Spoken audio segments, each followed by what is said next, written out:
Captain Jake Morrison stood on the bridge of the Liberty's Edge watching the stars through the main screen.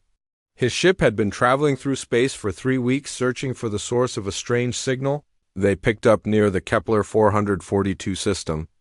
The signal was not like anything humans had heard before, and it seemed to come from an intelligent source. Lieutenant Lisa Carter sat at her station working on the communication systems. She had been trying to decode the alien signal for days, and finally made progress. The patterns in the signal showed clear signs of advanced technology and mathematical concepts that proved whoever sent it was very smart. "Captain, I think I've found something important," Lisa said, looking up from her screen. "The signal has complex math patterns and what looks like star maps. Someone out there wants to talk." Jake walked over to look at her work. The patterns were beautiful and showed a level of science that impressed him. Humanity had been exploring space for 30 years but had never found other intelligent life until now. This could change everything for the human race. "Can you send?" a response Jake asked. "Let them know we received their message and want to communicate." Lisa worked on her keyboard for several minutes, creating a simple mathematical response that any smart species should understand. She sent the message and waited. The bridge crew held their breath, hoping for an answer. Chief Science Officer Ben Rodriguez ran scans on the area around their ship. His instruments showed massive energy readings coming from a location about 2 million kilometers away. Whatever was out there had technology far beyond what humans possessed. "Captain, we have company," Ben said with excitement in his voice. "Multiple ships just appeared on sensors. They are huge and using some kind of energy I have never seen before." On the main screen, bright lights appeared in the distance, growing larger as unknown ships moved toward them. The alien vessels were unlike anything in human designs, with smooth curves and glowing energy fields around them. They moved without making any sound and seemed to bend space around them as they traveled. Lisa's communication board lit up with incoming signals. The aliens were trying to talk, and their technology made the connection clear and easy to understand. She put the transmission on the main speakers so everyone could hear. "Unknown vessel, this is Warmaster Thekvar of the Corvani Empire," a cold voice said through the speakers. "You will prepare for immediate boarding and submit to our authority. Your species will serve the Empire or face destruction." Jake felt his heart sink. This was not the peaceful first contact that humanity had hoped for. The alien voice showed no interest in friendship or trade, only demands for submission. He stepped forward to respond, hoping he could change the situation. "This is Captain Jake Morrison of the human vessel Liberty's Edge," he said in a calm voice. "We come in peace and hope to establish friendly relations with your people. We would like to learn about your culture and share knowledge." The alien ships moved closer, and Jake could see they were covered in weapon systems that glowed with dangerous energy. Ben's scans showed the alien shields and weapons were far more advanced than anything humans had built. One of those ships could destroy a dozen human vessels without trouble. "You misunderstand your position, primitive creature," the alien voice replied with something that sounded like laughter. "The Corvani Empire does not make friends with lower species. You will surrender your ship and submit to processing, or you will die. Choose quickly." Jake looked around his bridge at the faces of his crew. These were good people who had families waiting for them back on Earth. He could not let them be enslaved by aliens who saw humans as nothing more than animals. At the same time, he knew his ship could not fight against such advanced technology. "We need time to contact our government," Jake said, trying to buy time. "Such an important decision requires approval from our leaders on Earth." The alien ship suddenly opened fire without warning. Bright energy beams struck the Liberty's Edge and tore through the hull like it was made of paper. The ship shook violently as explosions erupted across multiple decks. Emergency lights flashed red as the main power systems failed.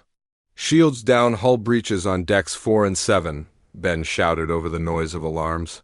"We lost half the crew in the first attack." Jake ordered his ship to retreat at maximum speed while the aliens continued shooting. The Liberty's Edge limped away from the battle with its engines barely working and life support failing. Behind them, the alien fleet followed, Slowly, like hunters who enjoyed watching their prey suffer, Lisa worked frantically to send an emergency message back to Earth warning them about the hostile aliens. The message contained everything they had learned about Corvani technology and their brutal attitude toward other species. It would take months for the signal to reach human space, but it was their only hope. As the damaged ship escaped into hyperspace, Jake looked at the bodies of his dead crew members. First Officer Amy Collins had died instantly when the alien weapons hit the bridge. These Corvani had shown no mercy and treated the attack like it was fun for them. The Liberty's Edge carried the terrible news back toward human space. Somewhere behind them, an alien empire prepared for war against a species they saw as weak and primitive. Jake knew that humanity faced its greatest threat, and he wondered if his warning would reach Earth in time to make a difference. Admiral Helen Price stood in the command center on New Boston, watching her screens fill with red warning signals. 3 months had passed since the Liberty's Edge brought news of hostile aliens, and now those aliens had arrived in force. 12. Human colonies were under attack at the same time, and her defense fleets were being destroyed faster than she could count them. The Corvani had appeared, without warning, using technology that let them jump directly into human space. Their ships were massive and covered in weapons that fired beams of pure energy. Human plasma cannons barely scratched their shields, while a single shot from alien weapons could cut a human ship in half. "Admiral, we lost contact with the defense fleet at Haven," reported Commander Gary White from his station. Last transmission showed 30 Corvani ships attacking the planet. "Our 12 ships lasted less than 10 minutes. Helen felt sick as she watched the tactical display. Every human world under attack was falling quickly, and there was nothing she could do to help them. The technological gap between humans and aliens was too large to overcome with courage or tactics alone. On the agricultural world of Haven, Colonel Ryan Brooks led his Marines against alien ground forces that had landed near the main city. His soldiers fought bravely, but their weapons could barely damage the powered armor worn by Corvani warriors. The aliens moved through human defenses like they were fighting children. Ryan watched in horror as alien soldiers used energy weapons to cut down his men. The Corvani showed no mercy and seemed to enjoy the killing. They hunted humans for sport and laughed as they burned down homes and schools filled with innocent people. "Fall back to the secondary line," Ryan ordered into his radio, but most of his men were already dead. The aliens had surrounded the human positions and were closing in for the final attack. Their weapons made sounds like thunder as they fired and left nothing but ash where humans had been standing. The Corvani began rounding up surviving civilians and forcing them into large metal cages. They separated the strongest humans from the rest and loaded them onto transport ships. The weak and old were shot immediately, while children were taken away for purposes that Ryan did not want to think about.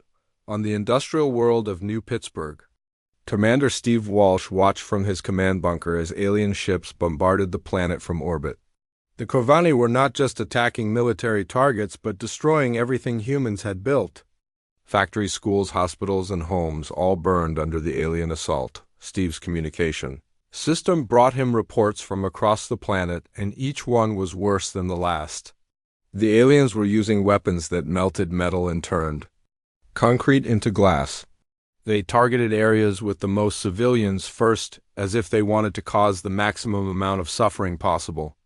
"They hit the children's hospital," reported one of his officers with tears in his eyes. Nothing left but a crater. 3,000 kids were inside when it happened. The Corvani ground forces that landed on New Pittsburgh were different from regular soldiers. They wore special armor and carried tools that Steve recognized as scientific equipment.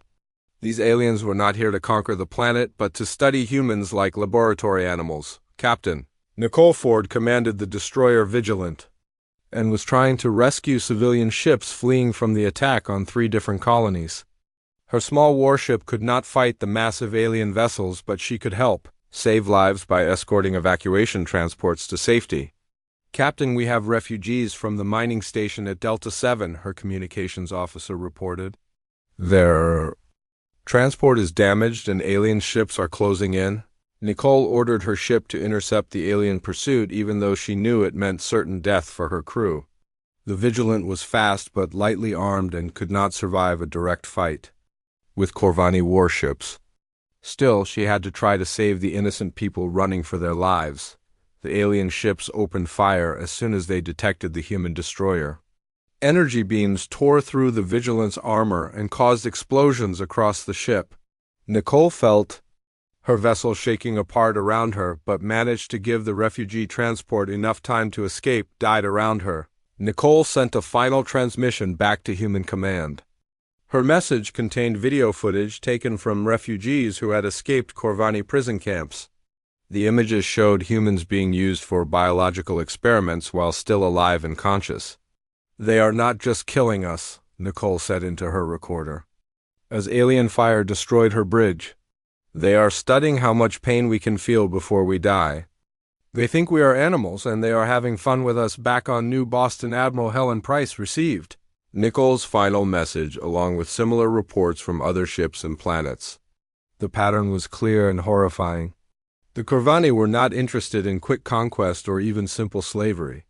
They wanted to torture humanity for their own entertainment. The aliens had turned human prisoners into test subjects for new weapons designed to cause maximum suffering.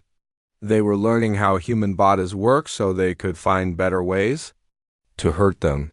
Some experiments kept humans alive for days while their bodies were slowly destroyed from the inside. Helen looked at the strategic display, showing 12 human worlds under attack. Red symbols marked colonies that had already fallen, while yellow ones indicated planets still fighting. The yellow symbols were changing to red faster than she could track, and soon there would be none left. Earth's government sent emergency messages demanding updates, but Helen had no good news to give them. Human technology was 300 years behind the aliens, and no amount of courage could make up for that gap. The Corvani had energy shields that stopped human weapons and armor that could not be damaged by anything humans possessed. "Admiral, incoming priority message from Earth Command," her communication officer announced. "They want to know if conventional forces can stop the invasion." Helen looked at her displays showing the burning remains of human colonies and the scattered wreckage of her defense fleets. Conventional warfare against the Corvani was not just hopeless, it was suicide. Humanity needed something else if they wanted to survive the next few months. She opened a channel to Earth and gave them the truth they did not want to hear. The human race was facing extinction, and normal weapons would not save them. If humanity wanted to live, they would need to find other ways to fight back against an enemy that saw them as nothing more than insects to be crushed for fun.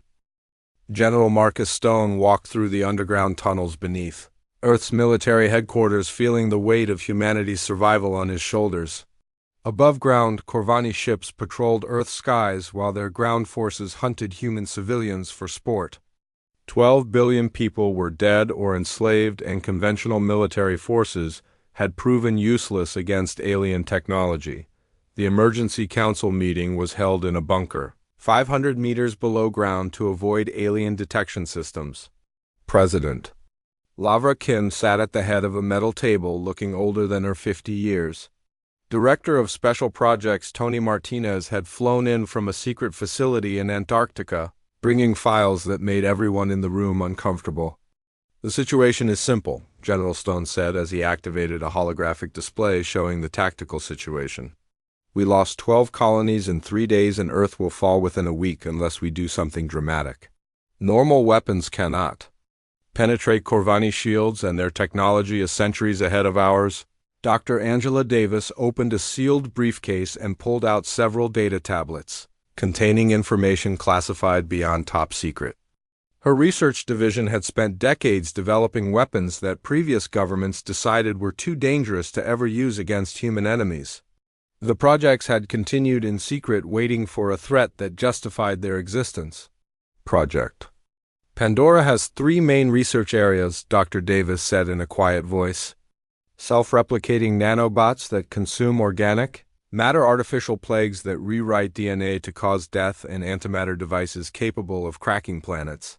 None of these weapons have been tested in combat because they violate every treaty humanity has signed. Secretary of Defense Kevin Johnson slammed his hand on the table and stood up with anger in his eyes. He had spent his career following rules of war that protected civilians and prevented unnecessary suffering. The weapons Dr. Davis described would make humans as evil as their alien enemies. "We cannot use those things," Kevin said, looking around the room for support. "Those weapons would make us monsters and destroy everything we claim to be fighting. For there has to be another way to defeat the Corvani without becoming like them." Chief of Staff Maria Santos pulled up video footage from the occupied colonies showing what the aliens were doing to human prisoners. The images were so horrible that several council members looked away from the screens. Children were being skinned alive while Corvani soldiers laughed and recorded the torture for entertainment. "Look at what they are doing to our people," Maria said with tears in her eyes. "The Corvani are not just conquering us, they are enjoying every second of human suffering.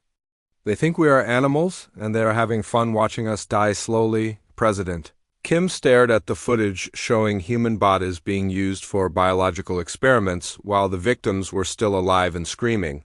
The aliens had no interest in quick deaths and seemed to compete with each other to find new ways to cause pain. Some humans had been kept alive for weeks while their bodies were slowly destroyed piece by piece. The debate continued for hours as council members argued about humanity's soul versus humanity's survival. Those who supported using the forbidden weapons pointed to the millions of humans dying in alien torture chambers. Those against warned that using such weapons would make humans worse than the creatures they were fighting. "We have to remember who we are," Kevin argued, trying to maintain his principles even as his species faced extinction. "If we use weapons that cause unnecessary suffering, we become the monsters in this war. History will judge us for what we do in these dark times." Tony Martinez activated another screen showing intelligence reports from Corvini-controlled space. The aliens had enslaved 47 different species across their empire and used them all for entertainment and experimentation. Every race that submitted to Corvani rule faced centuries of torture until they were completely exterminated for fun. "The Corvani do not take prisoners for labor," Tony said, reading from the intelligence files. "They keep other species alive only to study how much pain each race can endure before death. Surrender is not an option because it leads to the same place as fighting, just with more suffering along the way." Commander Paul Griffin's reconnaissance team had managed to infiltrate the Corvani-occupied world of New Denver and transmit footage back to Earth. The images showed humans being used as living shields during alien military exercises. Corvani soldiers would shoot through human prisoners to test their weapons' accuracy. The most disturbing footage showed alien laboratories, where humans were dissected while conscious so the Corvani could study their nervous systems. The aliens wanted to understand exactly how human brains processed pain so they could design better torture methods. They treated human screaming like music and recorded it for their entertainment. Dr. Davis presented the final piece of evidence that convinced the council to act. Her team had intercepted Corvani communications, discussing plans to keep humanity alive for at least 200 years while they perfected new torture techniques. The aliens saw humans as the perfect test subjects because they were intelligent enough to understand their situation but weak enough to be completely helpless. "They want to keep us alive for centuries," Dr. Davis said, reading from the translated alien messages. "Not as slaves or servants, but as laboratory animals for their entertainment. They plan to breed humans in captivity and use our children for experiments that their own species cannot survive." President Kim looked around the table at the faces of humanity's leaders. Each person in the room understood that they were about to make a decision that would change their species forever. The weapons they were considering would make humans capable of horrors that exceeded even Corvani cruelty. "If we authorize these weapons, we become something different," President Kim said slowly, weighing each word. "But if we do not authorize them, humanity ceases to exist within a few months. The choice is between our souls and our survival." The vote was unanimous.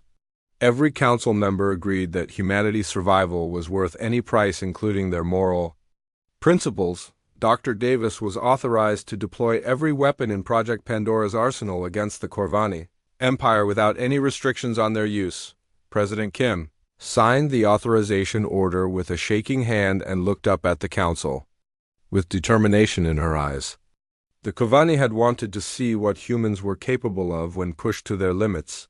They were about to learn that some species should never be threatened with extinction.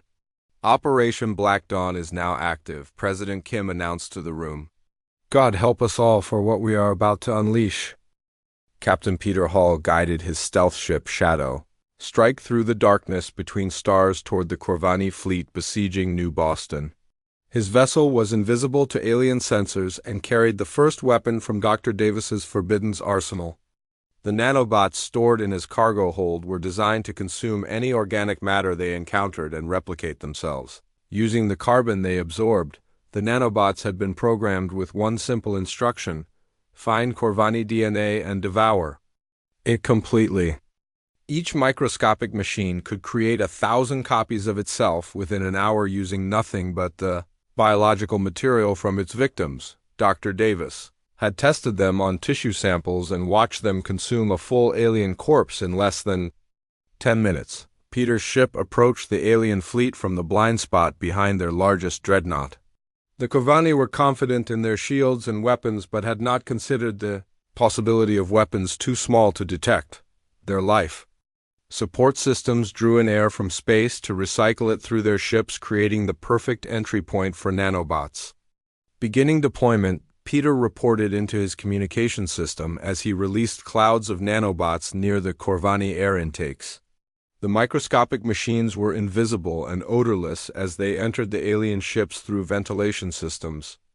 Within minutes, they would reach the crew areas and begin their deadly work. Commander Julie Evans monitored the attack from her command ship using sensors that could track the nanobots' energy signatures. The machines moved through Corvani vessels like a plague, spreading from room to room as they found new organic material to consume. Each alien they encountered became food for creating more nanobots. The first signs of success came when alien communications became confused and panicked.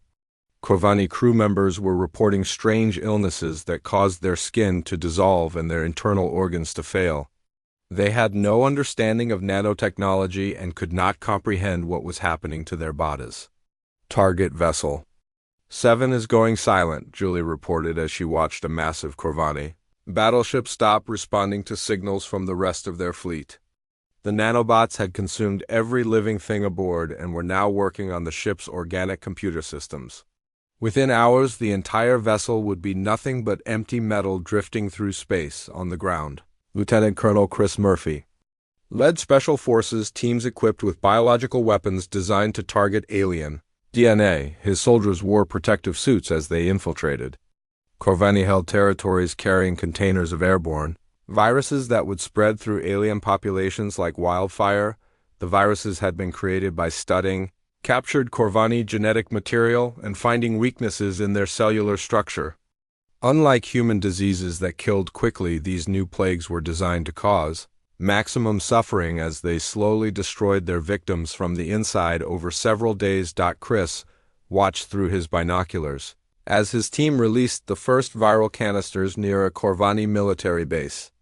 The invisible pathogens spread through the air and infected every alien they touched. The symptoms would not appear for several hours, giving the virus time to spread throughout the entire base before anyone realized they were under attack. The biological weapons worked exactly as Dr. Davis had promised. Infected Corvani began experiencing cellular breakdown that started with their skin and moved inward toward vital organs. Their bodies literally dissolved piece by piece while they remained conscious and aware of everything happening to them. Major Ashley Brown coordinated the deployment of humanity's most terrifying weapons against Corvani staging areas across 3 star systems. The gravity bombs she controlled could create localized black holes that twisted space and time around their targets. The weapons did not just kill, they trapped their victims in temporal loops of endless suffering. Gravity bomb armed and ready for deployment, Ashley reported as her ship approached a Corvani supply depot.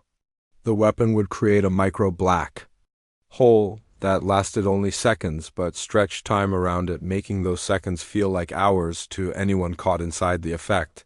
The gravity bomb detonated in the center of the Corvani base, creating a sphere of twisted space-time that trapped hundreds of aliens in a bubble where time moved differently. From outside, the effect lasted only moments, but inside, the trapped Corvani experienced their deaths over and over again as time looped back on itself. Ashley watched the readings from her sensors as the Corvani inside the gravity field died and came back to life, repeatedly experiencing the same agony dozens of times. The psychological impact on alien forces watching from a safe distance was devastating as they realized humans possessed weapons that could torture souls across time itself. The tide of war began shifting as human forces deployed weapons that made Corvani technology look primitive. Alien fleets that had seemed invincible started retreating from human space as reports spread about ships full of dissolved corpses and planets where gravity itself had become a weapon. Dr. Davis monitored the results from her laboratory deep beneath Earth's surface and felt satisfied with the performance of her creations. The nanobots had consumed entire Corvani fleets, leaving nothing but empty metal shells drifting through space. The biological weapons were spreading through alien populations faster than they could be contained. Nanobots have achieved complete saturation of Target Fleet 7, she reported to General Stone. All organic matter consumed and converted to additional nanobots. Estimate total alien casualties at 40,000 with 0 survivors. The Corvani attempted to adapt their tactics but found themselves fighting an enemy that had abandoned every rule of civilized warfare. Human weapons attacked on levels they could not defend against, using their body's own biological processes against them. Even their advanced technology was useless against enemies too small to see or forces that rewrote the laws of physics. General Stone reviewed battle reports showing the complete destruction of 6 Corvani fleets and the evacuation of 12 alien-occupied worlds. For the first time since the war began, human forces were advancing instead of retreating. The aliens who had treated humans like animals were discovering that they had awakened something far more dangerous than they imagined. The Corvani are requesting communication, reported his aide reading incoming alien transmissions. They want to discuss terms for ending hostilities. Stone looked at the tactical display showing human ships equipped with reality-warping weapons pushing deeper into alien territory. The Corvani Empire that had seemed unstoppable was now running in terror from humans who had proven that creativity in warfare mattered more than technological superiority. Tell them we are not interested in talking, Stone replied as he authorized the deployment of even more forbidden weapons. They wanted to see what humans could do when faced with extinction. Now they get to experience the full demonstration. Admiral Carl Henderson stood on the bridge of his flagship, watching the systematic destruction of the Corvani colony world deck more through his main screen. 6 months of Operation Black Dawn had transformed humanity from desperate defenders into the galaxy's most feared predators.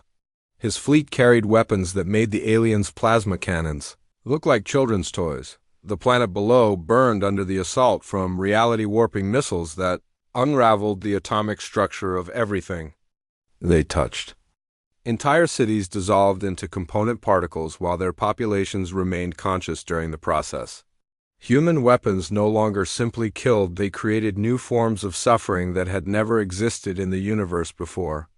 Planetary defenses neutralized, reported his weapons officer with no emotion in his voice. All major population centers are experiencing molecular dissolution. Estimated alien casualties exceed 50 million with complete annihilation expected within 6 hours. Carl nodded and marked another world as eliminated on his tactical display. The human fleet had reclaimed half their lost territory and was pushing deep into the Corvani Empire using weapons that violated the fundamental laws of physics. Each planet they conquered served as a message to other alien species about the price of threatening humanity. The liberation of New Denver had become a turning point that changed how humans viewed the war. Captain Emma Johnson led the assault. Teams that retook the planet and discovered Corvani research facilities where human children had been dissected while alive for entertainment purposes. The aliens had recorded the torture sessions and broadcast them across their empire as popular entertainment. Emma authorized the deployment of dimensional weapons that trapped the surviving Corvani population in pocket universes designed specifically for torture. The aliens found themselves in realities where time moved slowly and pain signals were amplified 1,000 times.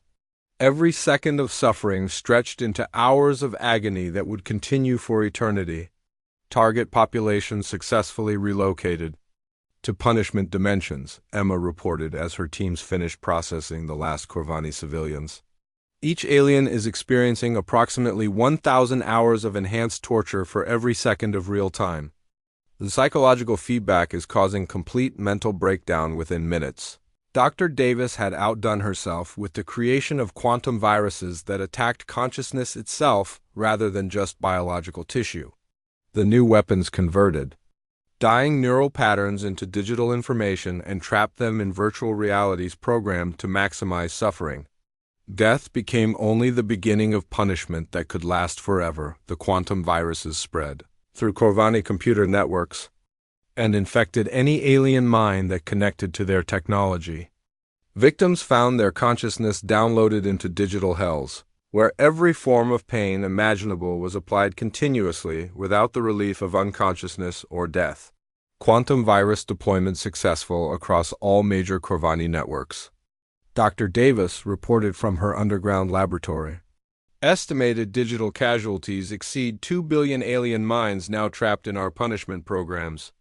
The viruses are spreading faster than they can disconnect their systems. General Stone reviewed intelligence reports showing that the Corvani Empire was collapsing under the weight of weapons they could not understand or defend against. Entire star systems had been abandoned as alien populations fled in terror from humans who seemed capable of weaponizing reality itself. The Corvani military attempted to negotiate surrender through multiple diplomatic channels, but humanity rejected every offer without consideration. President Kim had declared that the only acceptable outcome was the complete erasure of Corvani existence from the universe. There would be no prisoners and no mercy for a species that had tortured human children for entertainment. They are offering to return all human prisoners and pay tribute for the next 1,000 years, reported the diplomatic officer reading alien communications. They claimed they were following orders from their government and did not personally choose to harm human civilians. Stone looked at video footage from the liberated colonies, showing mass graves filled with tortured human remains. The Corvani soldiers had not been following orders when they skinned children alive or used pregnant women for target practice. They had been enjoying themselves and documenting their crimes for posterity. No negotiations, Stone replied as he authorized another wave of planet-killer weapons. Every Corvani in the universe dies and their entire civilization gets erased from history.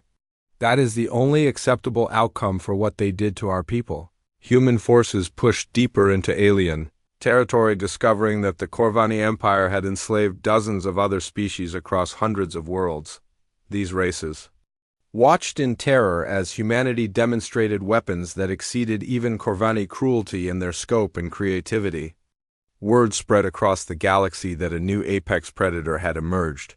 The liberation of alien slaves created complicated situations as freed species begged humanity not to turn their weapons on them.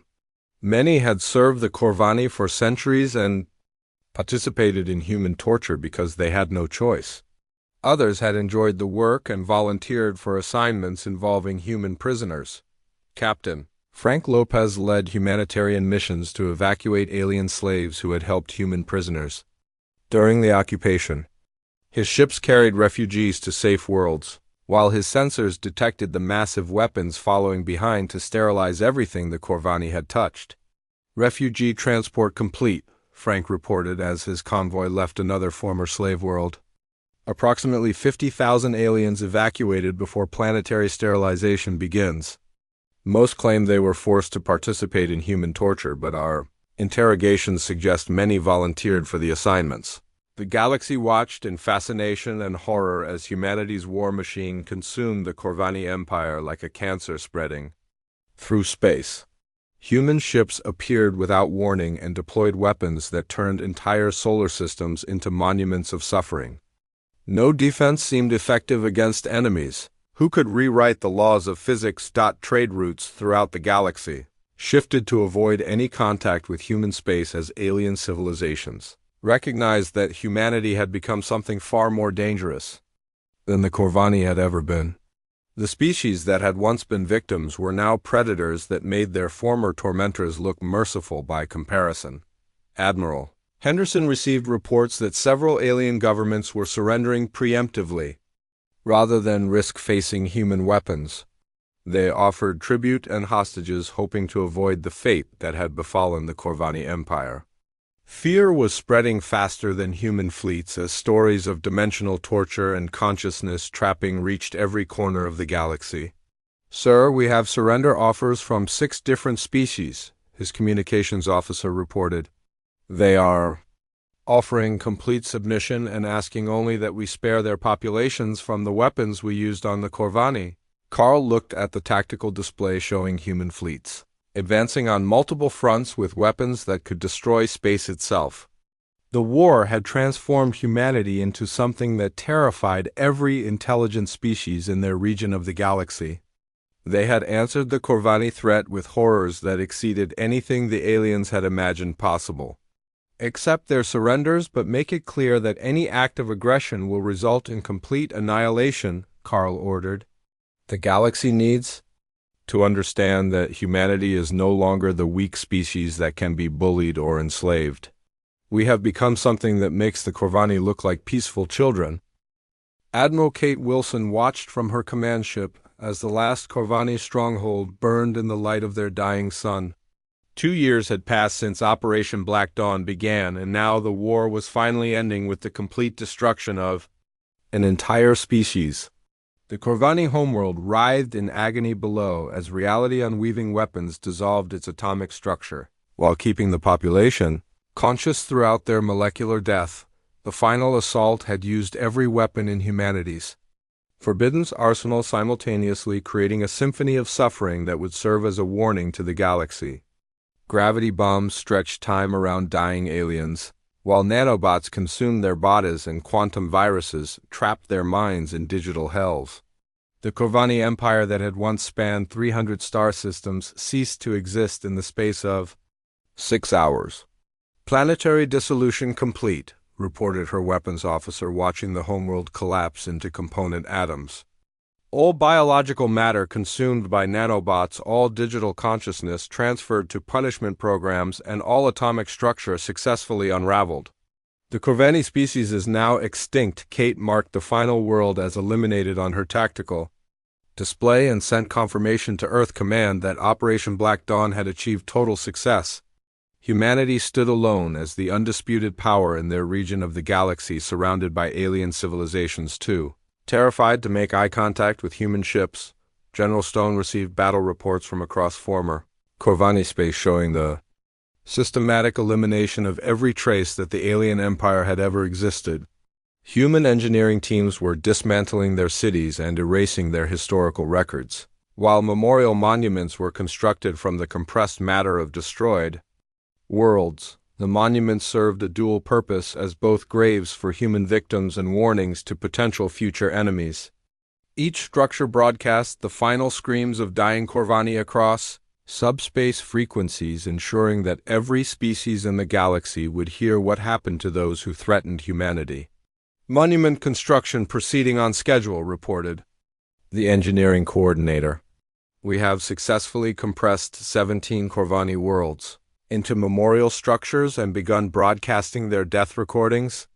The psychological impact on neighboring species has been significant, with multiple civilizations offering immediate surrender." Dr. Davis presented her final project to the War Council in the form of a massive crystalline structure that contained the essence of every Corvani who had ever lived. The memorial was designed to preserve their suffering for eternity while serving as a permanent reminder of humanity's capacity for revenge. The consciousness preservation matrix contains approximately 400 billion Corvani minds trapped in accelerated torture programs, Dr. Davis explained to the assembled leaders. Each alien experiences 1 million years of suffering for every second of real time. The structure is self-maintaining and will continue operating until the heat death of the universe. President Kim toured the memorial facility deep beneath Earth's surface where the crystalline matrix hummed with the screams of an extinct species. She had aged 20 years in the past too, and understood that in saving humanity, she had transformed them into something that would never be forgiven by history. The memorial chamber contained detailed records of every human victim of Corvani torture along with complete documentation of humanity's response. Future generations would judge whether the price paid for survival had been worth the transformation of their species into galactic monsters. "We saved our people but lost our souls," President Kim said to her aide as they walked among the memorial displays. "The Corvani made us into killers and we became something worse than they ever were." Captain Jake Morrison commanded a new class of warship equipped with reality-breaking weapons that made his original vessel look like a toy. The Liberty's Edge had been a ship of exploration and discovery, while his new command was designed specifically for spreading terror. Throughout the galaxy, Morrison patrolled the edge of human space, watching alien trade ships carefully avoid his territory by hundreds of light years. The galaxy had learned to fear humanity and whispered warnings about the Dark Ones who answered aggression with horrors beyond imagination. "Sir, we have an alien merchant vessel requesting safe passage through the outer system," his communications officer reported. "They claim to be carrying humanitarian supplies to refugees from the war and ask permission to transit human space." Morrison looked at his weapons display showing devices that could trap the alien ship in pocket dimensions of eternal suffering, or dissolve its crew into component molecules while keeping them conscious. The merchants were probably innocent, but humanity no longer made distinctions between guilty and innocent aliens. "Deny passage and escort them away from human space," Morrison ordered. "Inform them that any alien vessel entering our territory will be treated as a hostile threat and eliminated without warning." The merchant ship changed course immediately and broadcast warnings to other vessels about the humans who had become the galaxy's apex predators. Trade routes that had operated for thousands of years were abandoned as alien civilizations recognized that humanity represented a new form of threat that made previous galactic powers look benevolent. Earth's government received diplomatic communications from dozens of species offering tribute and vassalage in exchange for protection from human weapons. The galaxy had restructured itself around humanity's new position as the ultimate predator that other species feared more than death itself. "We have become what the Corvani were to other species," President Kim observed during her final address to the human population. "We answered their evil with something darker, and now the galaxy sees us as the monsters that children have nightmares about." The transformation was complete and irreversible. Humanity had proven that when pushed to extinction, they would become nightmares that made their enemies wish they had never existed. The peaceful explorers who had once sought friendship among the stars were gone forever, replaced by beings that weaponized reality itself. Morrison reflected on the journey from his peaceful first contact mission to commanding a ship designed to spread terror across the galaxy. The Liberty's Edge had carried humanity's hopes for friendship among the stars, while his new vessel carried threats that kept entire species awake at night with fear. The galaxy learned too late that some sleeping giants should never be awakened. Humanity had demonstrated that survival trumped morality and that creativity in warfare could overcome any technological advantage. They had answered the Corvani threat with weapons that redefined what was possible in the universe. Other species whispered legends about the Dark Ones who emerged from a small blue world and consumed an empire that had dominated the galaxy for millennia. The stories grew, with each telling describing humans as beings who could trap souls in eternal suffering and rewrite the laws of physics to create new forms of pain. Captain Morrison stood on his bridge, watching the stars and knowing that humanity had won the war completely. They had proven that humans possessed a capacity for darkness that exceeded any other species in the galaxy. The Corvani had unleashed hell and humanity had answered with something far worse. The war was over and humanity had survived, but the price of victory was the transformation of their entire species into something that would be feared and hated. throughout the galaxy for generations to come. They had saved themselves by becoming the monsters that other species would use to frighten their children for thousands of years.